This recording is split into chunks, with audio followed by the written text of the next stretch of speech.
día y le damos gloria y honra y gracias. Honra, todo lo merece, Señor. Ahí donde usted está puede alzar sus manos al cielo y vamos a darle gracias a nuestro Rey. Gracias, Señor. Gracias, Señor. Gracias por quien tú eres, por tu fidelidad, Señor, porque podemos llegar a este momento, Señor, because you allowed us to get to this moment, Father. We thank you, we honor you, God. You are so worthy to be praised. You are so worthy to be honored in your house, God. Tú eres tan digno de ser exaltado y bendecido, Señor. Te amamos, tu iglesia te ama y te bendice, Señor. Y te alabamos como una voz, como un pueblo, Señor. Y pedimos que tú recibes la alabanza de tu pueblo, Padre. Queremos aprovechar este momento al máximo, Señor, y darte a ti honra y una alabanza, Señor, de la cual tú eres digno, Señor. You are worthy to receive every praise, every voice, every instrument, every heart, every spirit in this moment. Tú eres digno de recibir cada voz, cada cántico, cada alabanza, cada corazón. Tú eres digno de eso y mucho más, Señor. Y te agradecemos, Señor, en el nombre de Jesús. Y el pueblo de Dios dice: amén, amén. Gracias, Señor.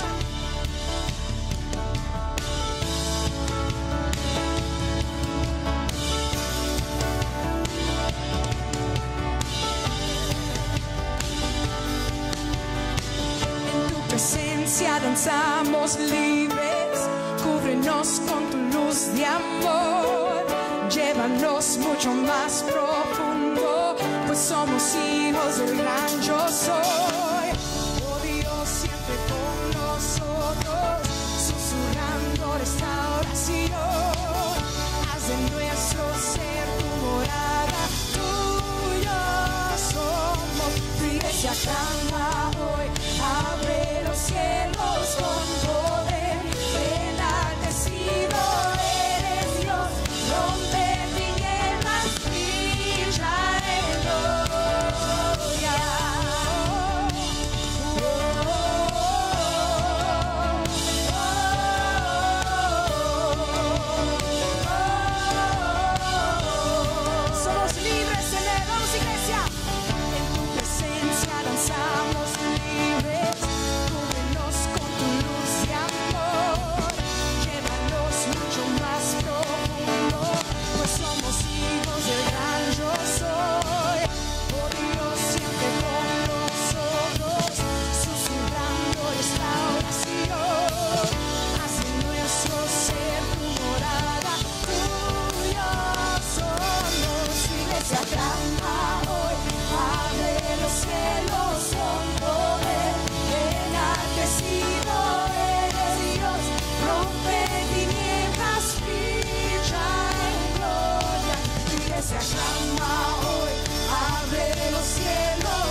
Our God who is always with us.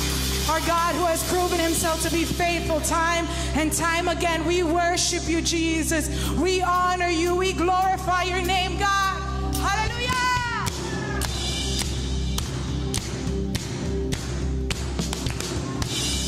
¿Cuánto pueden dar un grito de júbilo a nuestro Rey?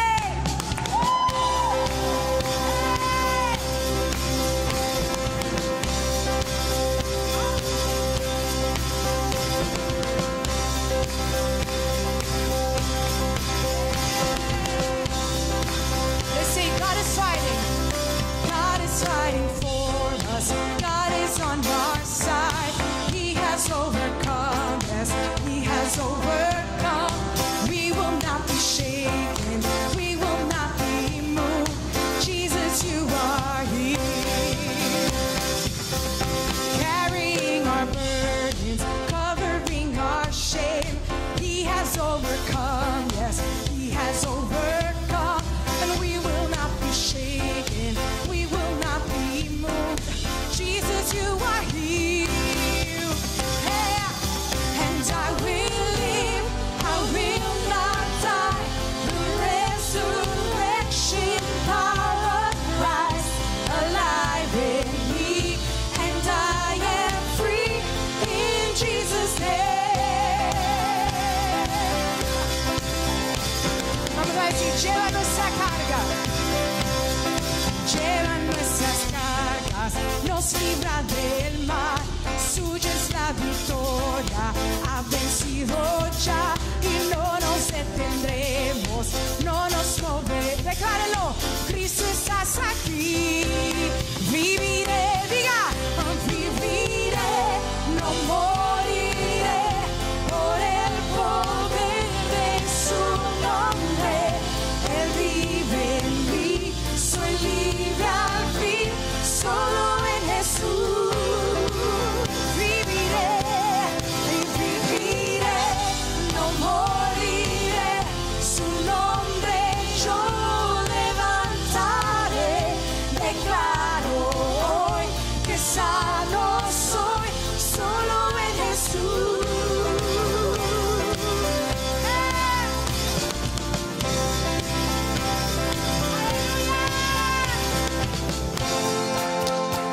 Puede ayudarnos así con sus palmas.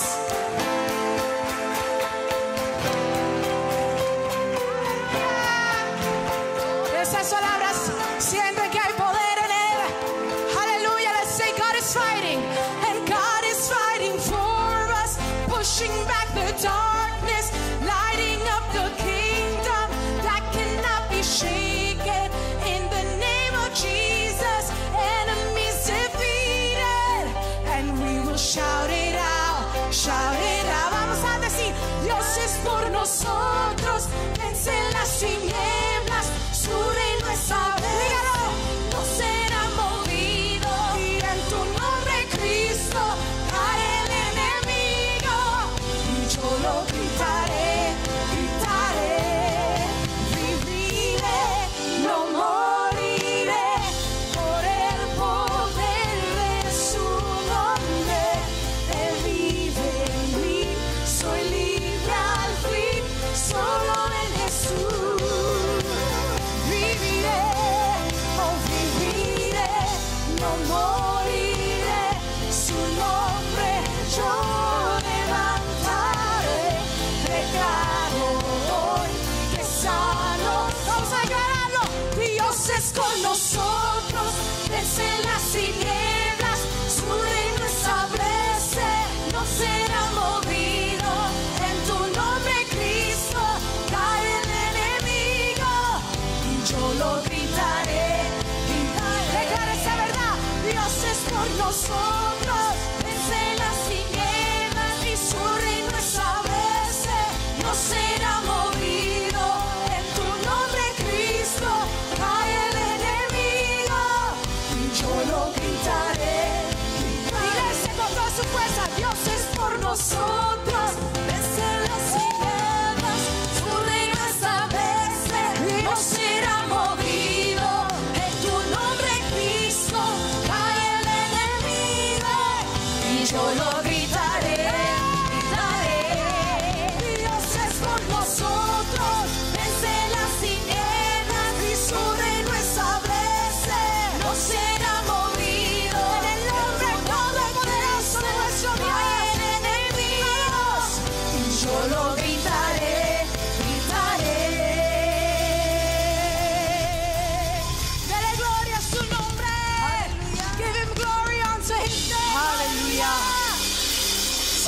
santo, santo, santo, santo,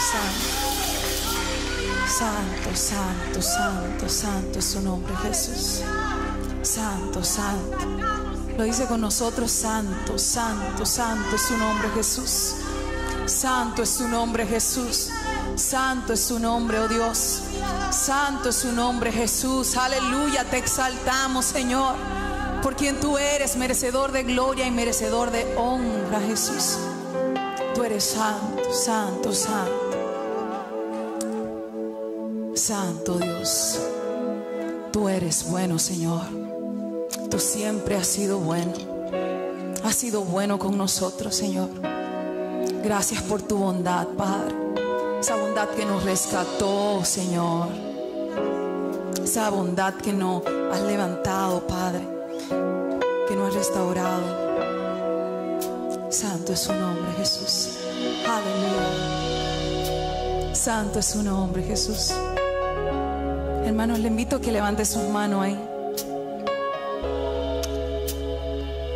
Y le digamos así a nuestro Dios. Aleluya.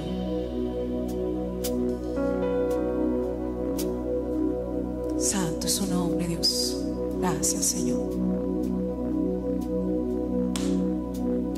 Dios ha sido bueno. Dios ha sido bueno. Dios ha sido bueno. Bueno es Dios. Una vez más.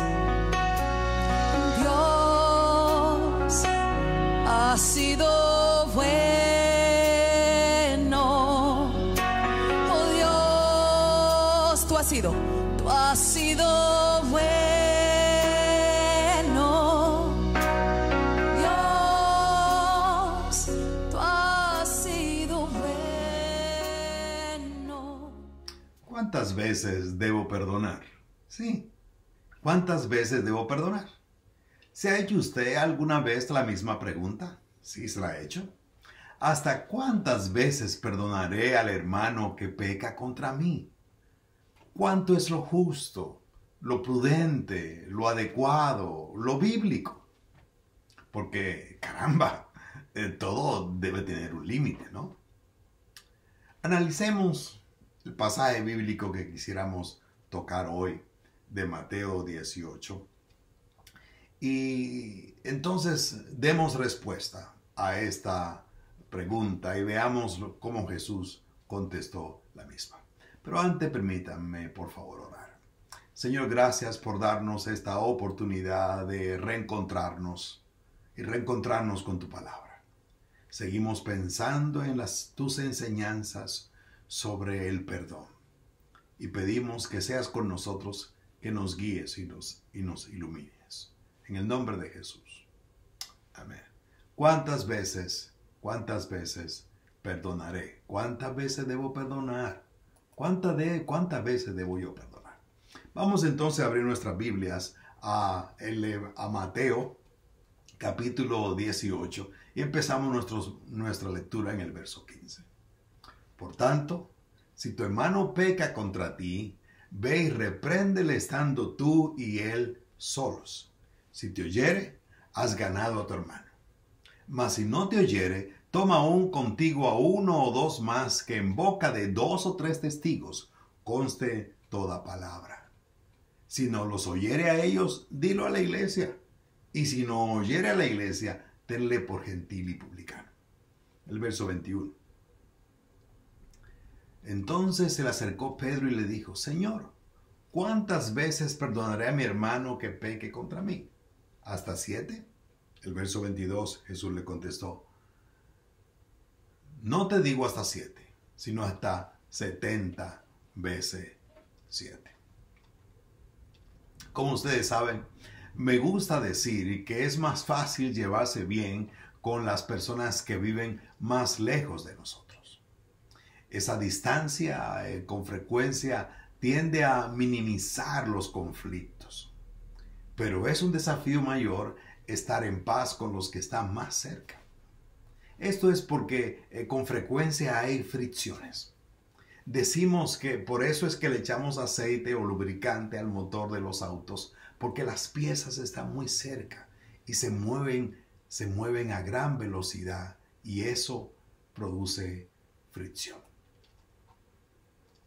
Jesús, conociendo nuestros corazones, nos dejó unos cuantos pasos como ayuda para resolver nuestros conflictos y los conflictos obviamente en la iglesia. No se debe olvidar que el propósito de la disciplina es corregir el problema y restaurar al hermano que está errado. Es necesario entonces corregir el problema para mantener el testimonio de la iglesia. Pero se debe recordar que ese hermano que está errado es objeto del amor de Dios, el cual no quiere que se pierda ninguno de esos pequeños, según ya leímos en el verso 14. Cuando hay un caso de ofensa entre hermanos, la pregunta es, ¿quién debe tomar la iniciativa para resolverla? Comúnmente se oye lo siguiente: él me ofendió y él es quien tiene que tomar la iniciativa para pedirme perdón.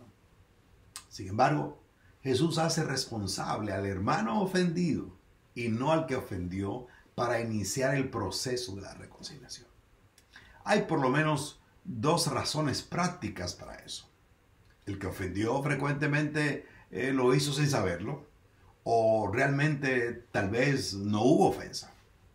En segundo lugar, si hubo ofensa, el que ofendió demuestra una flaqueza espiritual que no lo habilita para tomar esa iniciativa.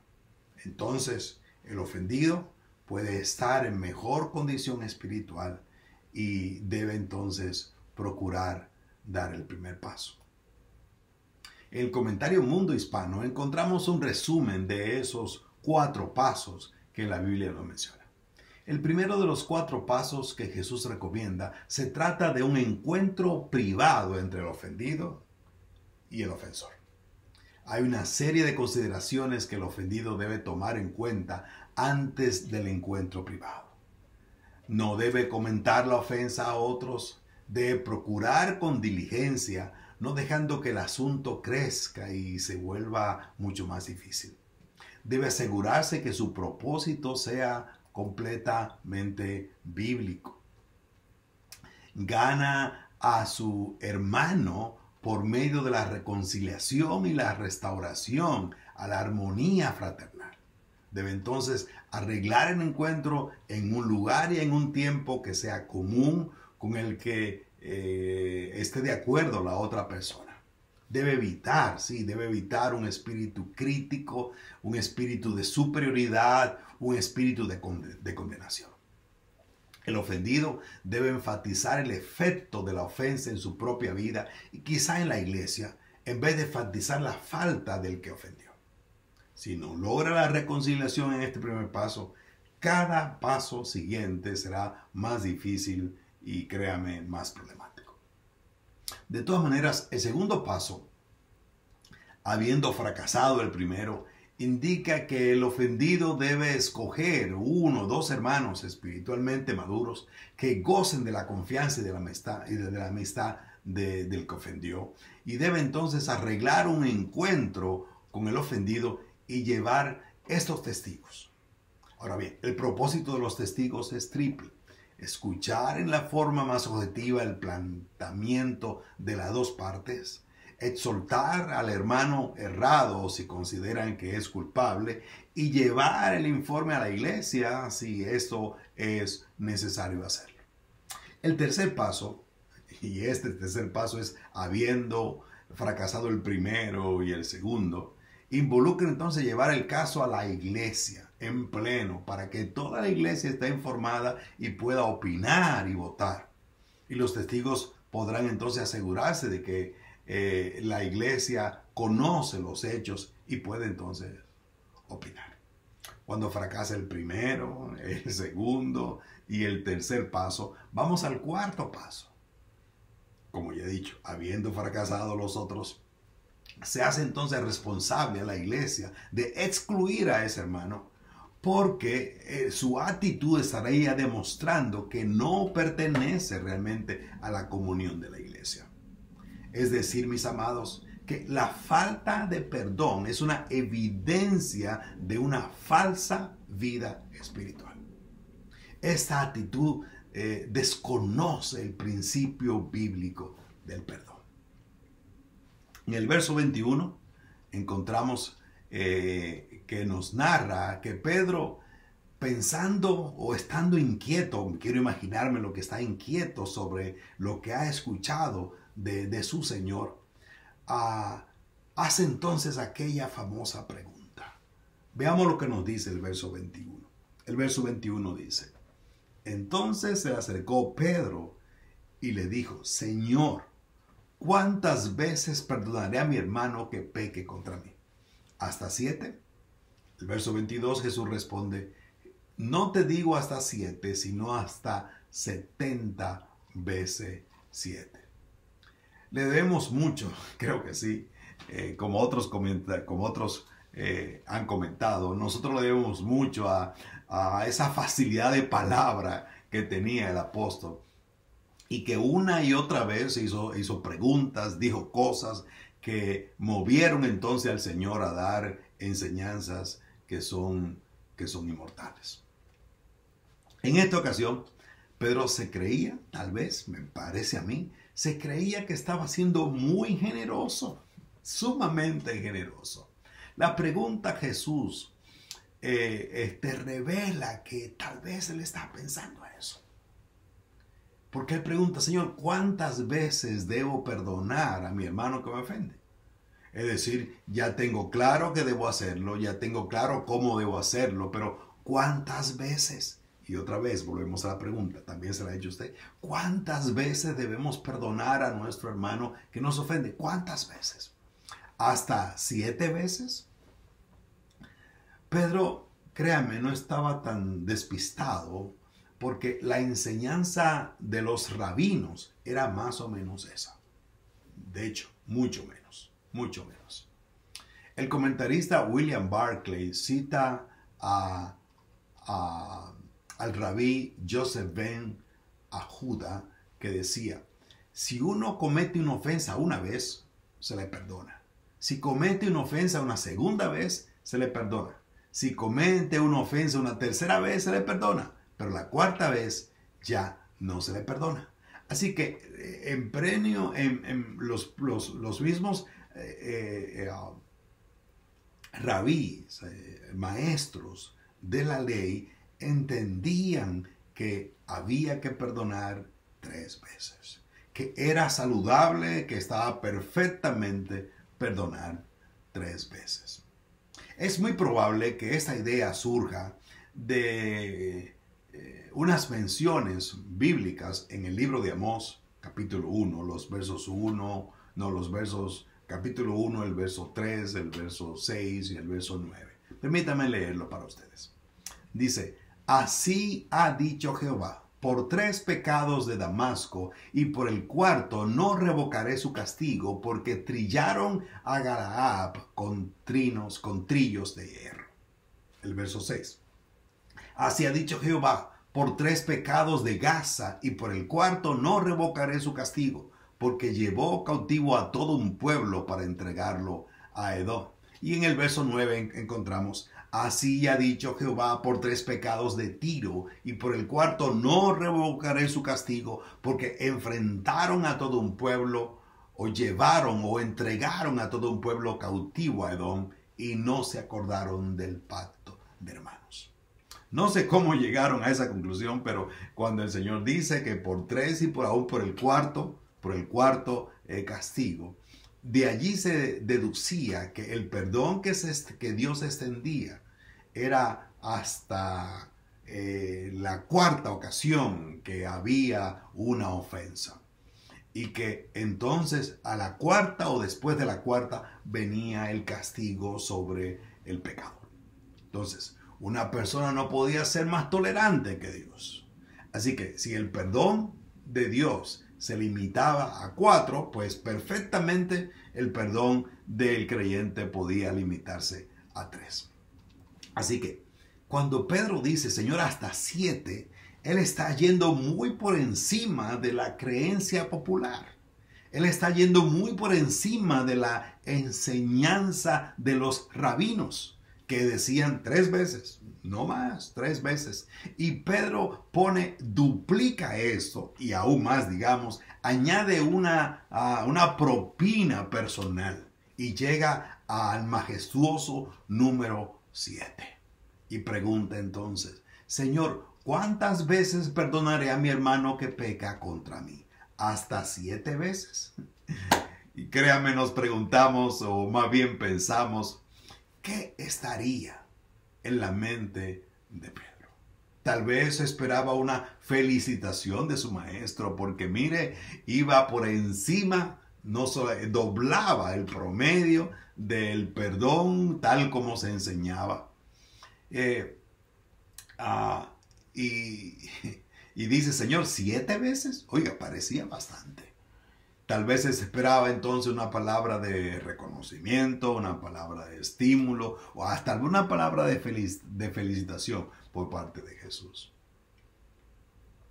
Pero Jesús no responde como Pedro.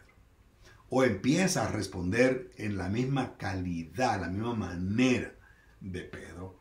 Porque Pedro, el Señor le dice a Pedro, no es asunto de cantidad, es asunto de calidad.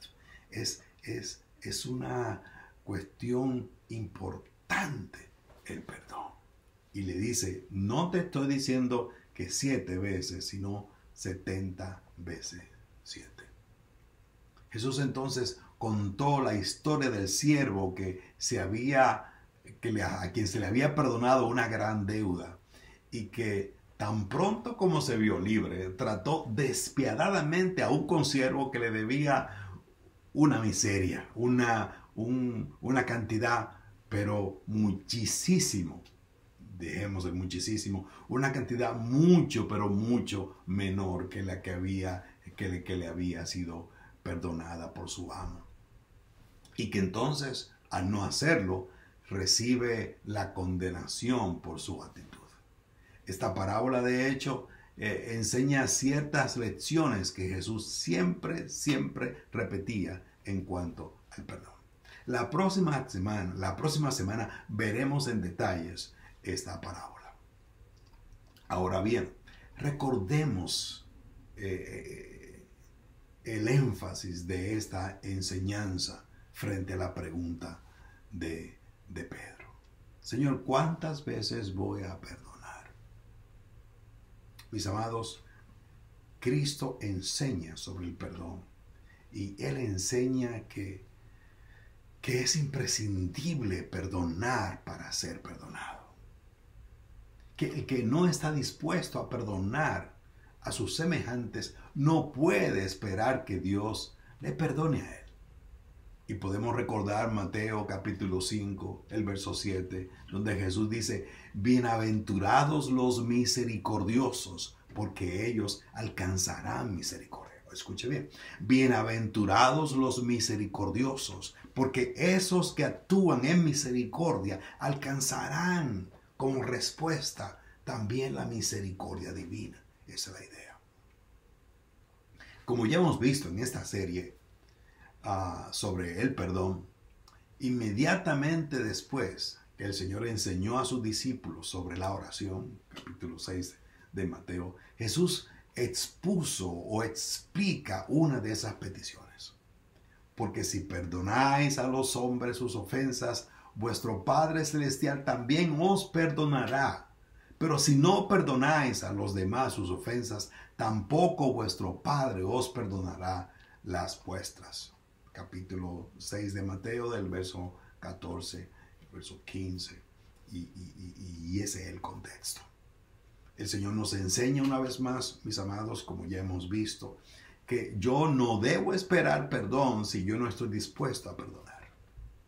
Que no debo entrar o que no debo esperar la misericordia si yo no aplico la misma misericordia con mis hermanos? Y ahí por eso el Señor dice que no seremos perdonados si nosotros no perdonamos a los que nos han ofendido. Efesios capítulo 4, el apóstol Pablo le enseña a los hermanos en Éfeso: sed benignos unos con otros, misericordiosos, perdonándoos unos a otros, como también Dios os perdonó a vosotros en Cristo. ¿Cuál es nuestra medida para perdonar? Cristo. ¿Cuál es nuestra medida para perdonar a otros? Tal como nosotros hemos sido perdonados, así debemos movernos a perdonar a otros. Mis amados, alcanzamos misericordia cuando mostramos misericordia. Podemos esperar misericordia cuando cubrimos a otros con misericordia. Podemos esperar perdón cuando nosotros imitamos. Somos imitadores del gran perdonador, imitadores de nuestro Señor que nos perdonó a nosotros.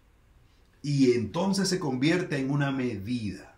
He sido perdonado, puedo perdonar. Tal como fui perdonado en Cristo, así mismo yo voy a perdonar.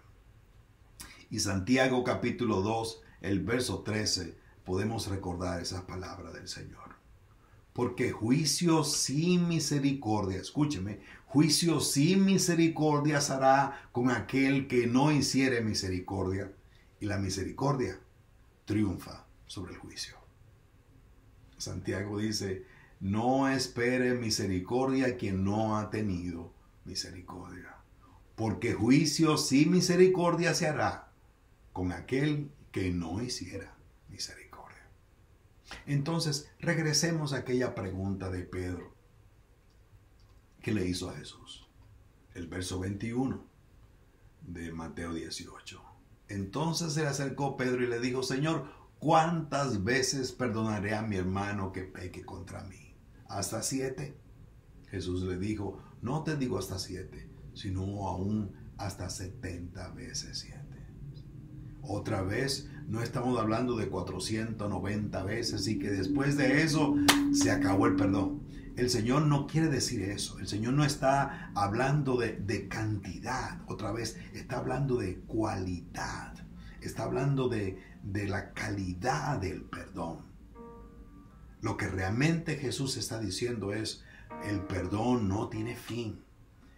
La vida del creyente es un vivir en perdón, para perdonar, para imitar a nuestro Señor. No es que yo debo ir contando, ok, ya lleva 1, ya lleva 2, ya lleva 3. Y esperar el momento para dejar de perdonar. Porque nosotros nos preguntamos: ¿cuántas veces hemos nosotros ofendido a nuestro Señor? Mi hermano, mi hermana, ¿cuántas veces el Señor nos ha perdonado a nosotros? ¿Cuántas veces al día? ¿Cuántas veces en nuestra relación con Él? Otra vez, ese 70 veces 7, tal vez 70 o 7 a la 70 potencia. Es decir, cada 3 segundos, cuántas veces sea necesario otorgar el perdón, me parezco a Cristo. Entonces, identificarnos con el Cristo perdonador, mis amados, es abrazar la fe, es practicar la vida cristiana, es parecernos a nuestro Señor. Vamos entonces a perdonar y así, seguro, alcanzaremos perdón. Esta semana, amado mío, amada mía, le invito a que usted revise su alma. Sí, revisemos nuestra alma. ¿Hay alguien a quien no hemos perdonado? ¿Hay alguna persona con quien necesitamos arreglar cuentas? Mire, no espere a que esa persona venga a usted. No. Dé usted el primer paso. Sí, dé usted el primer paso. Acérquese, procure ese encuentro. Si alguien le ha ofendido, llame a esa persona de manera personal. No escriba carta, no envíe un email, no envíe un texto. Llámelo. Como dicen en España, face to face, frente a frente, y arreglemos el problema y permitamos que el Señor nos arrope con su Espíritu Santo en un espíritu perdonador. ¿Hubo algún malentendido? Arreglémoslo a solas. Empecemos por allí. Amado mío, obremos con misericordia y alcanzaremos misericordia. Salgamos a perdonar. Practiquemos el perdón, porque si no perdonamos, no seremos perdonados.